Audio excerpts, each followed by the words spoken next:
bagi satu garanti sebab kita sebelum ni kalau pun kita ada buat kerja. Apa kita punya tuntutan ada bawa.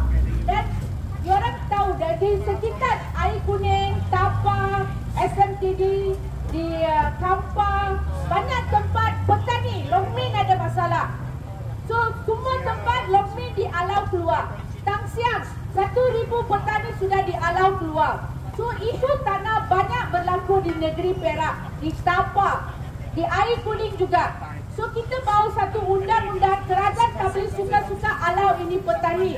Tengok hari ini di pasar tani sayur-sayur sangat penting untuk kita punya food security.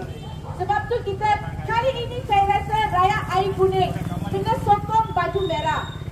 Sudah 39 tahun kita sokong untuk biru, kali ini kena sokong baju merah. Bagi satu peluang untuk ini parti tangan untuk 2 tahun. Tengok apa ini parti tangan boleh buat untuk 2 tahun. So saya minta kawan-kawan parti-parti masing-masing di Air Kuning sokong kita satu kali 2 tahun saja. Dengan sokong kita, kerajaan takkan pusat takkan berubah, kerajaan negeri takkan berubah. Tak perlu takut. Dan dalam ini kita ada sebat sintat. Dalam tu boleh baca apa kita nak tawar, apa manifesto kita. So saya harap rakyat Air Kuning akan buat pilihan yang bijak. Thank you.